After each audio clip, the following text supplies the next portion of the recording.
Welcome to Africa Economics Unpacked, where we make global economics local. In this episode, we're unpacking one of Africa's most remarkable economic stories and the challenge now testing its strength. For half a century, Botswana has been the poster child of African success, a nation that proved you could turn natural wealth into national stability. In 1966, when Botswana gained independence, it had just 12 kilometers of paved roads and one of the lowest GDPs per capita in the world. Then came the diamonds. Within a generation, this landlocked country became an upper-middle-income economy, with free education, low corruption, and fiscal surpluses envied across the continent. Economists called it the African miracle. But every miracle has its expiry date. By 2025, Botswana finds itself at a crossroads. Its diamond-driven model is running out of steam, and the glitter that once defined its prosperity is starting to dim. So, what happens when your entire economy depends on a treasure the world no longer wants to buy? Today, we unpack Botswana's fight to reinvent itself, the country's struggle to transition from diamond wealth to diversified resilience before time and reserves run out. This story unfolds in three parts. First, the fall of the diamond model, when Botswana's old engine of growth began to slow down. Then, the reform and the reset, a political turning point that opened the door to change. And finally, the race to diversify, the challenge of building something new before the old model runs out of steam. Part 1. The fall of the diamond model. The alarm bells began quietly. Fewer shipments from the Botswana mines, weaker sales at the Gaborone diamond hub. Then, the data turned red. In 2024, Botswana's economy contracted by 3%, and forecasts show another 3% contraction in 2025. That's not a temporary slowdown, that's a recession with structure. Mining output fell by nearly 8%, and diamond trading collapsed by over 36% year-on-year in early 2025. GDP has fallen for 5 consecutive quarters.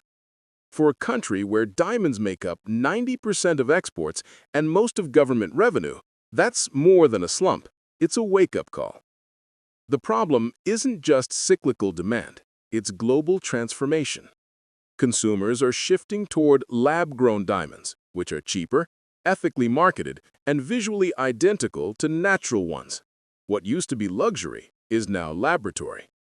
For decades, Botswana's diamond economy relied on the assumption that scarcity equals value. But in the era of synthetic gems, scarcity can be replicated. That's the paradox. The country that mastered scarcity now faces abundance of the wrong kind. Here's where Botswana stands apart. When most resource economies face a commodity crash, they also face institutional collapse, corruption spikes, politics unravel, and social unrest erupts. But Botswana's greatest strength isn't underground, it's institutional.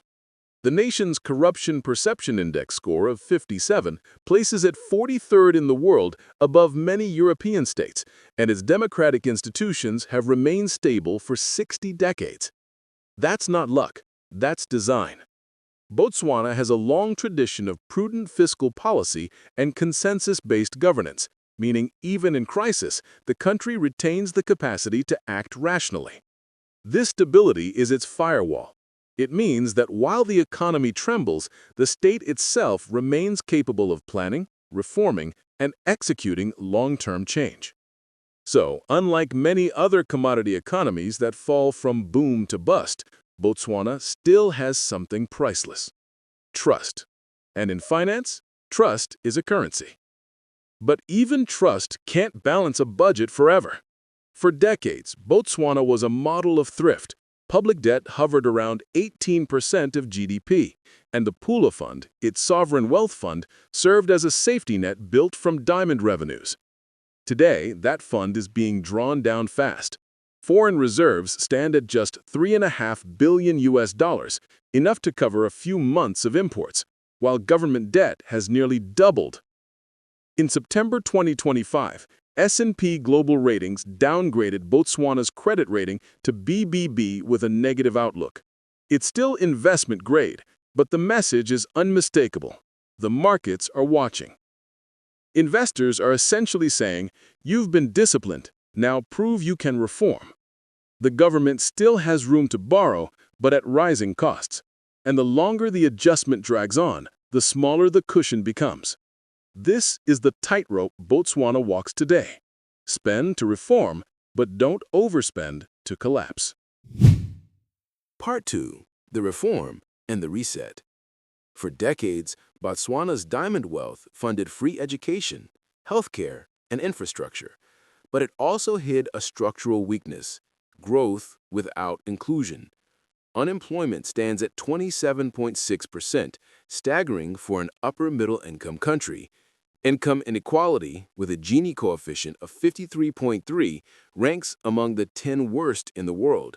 And poverty, which had fallen to 13% in 2023, is projected to climb back to over 20% by 2025. The result is a dual economy: a prosperous public sector and mining elite, and a struggling private sector that never fully industrialized. The irony runs deeper. The government spends 7.1% of GDP on education and 4.8% on health, more than most neighbors. Yet the Human Capital Index sits at just 0.41, and Botswana ranks 58th in innovation inputs, but 115th in outputs. That's like pouring water into a leaky bucket: huge investment, little return.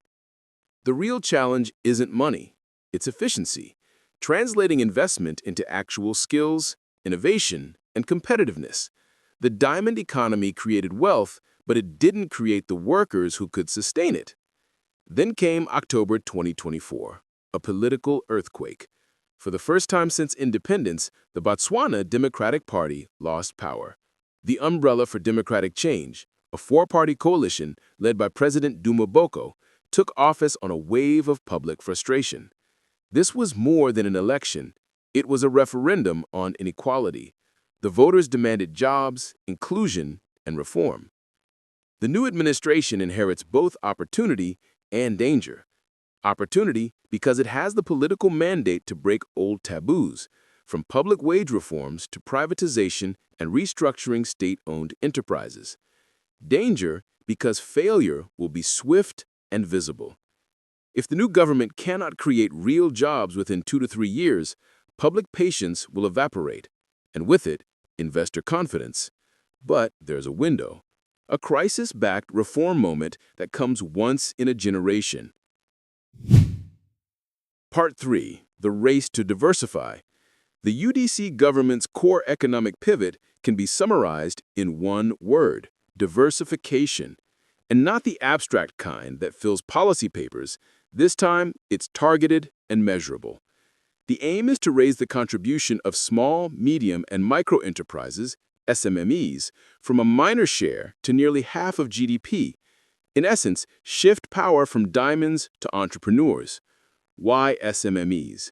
Because they absorb labor quickly, distribute income widely, and foster innovation at the local level.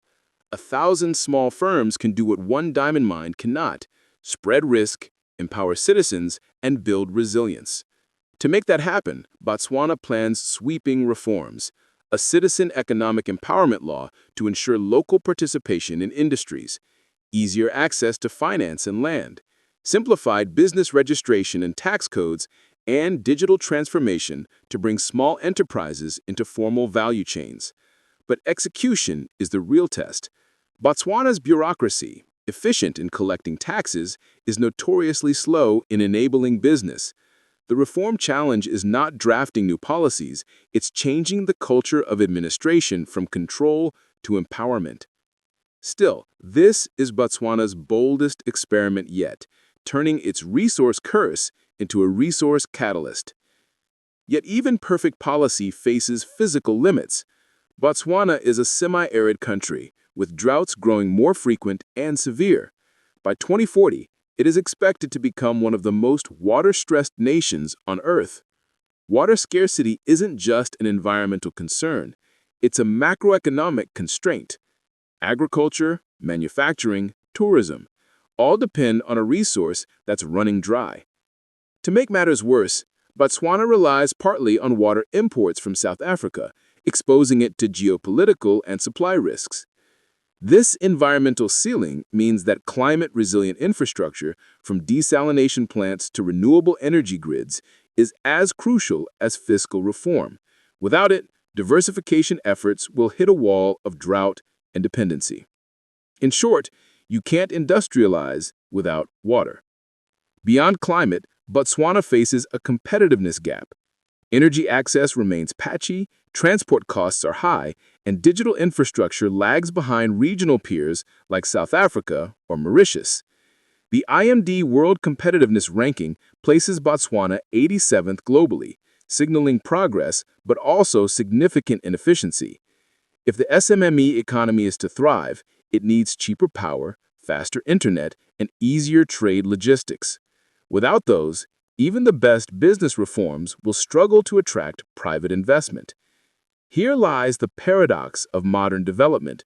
Fiscal prudence builds stability, but over time, underinvestment in infrastructure can erode the very competitiveness that stability was meant to protect. Botswana's crisis is local, but its lesson is continental. Many African economies face the same question. How do you move from extraction to innovation? From exporting raw materials to exporting ideas? Botswana shows that it's not enough to manage wealth. You must transform it.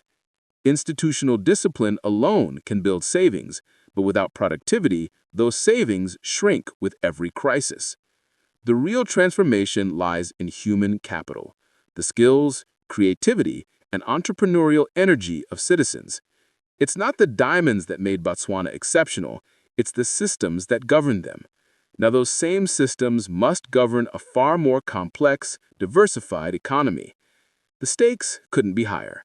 Get it right, and Botswana could become a model for post-resource prosperity. Get it wrong, and decades of progress could fade like the sparkle of a stone in the dust. So, where does Botswana go from here? The short term looks rough, shrinking GDP, rising poverty, and tight budgets. But the long term still shines with potential, not from diamonds, but from determination.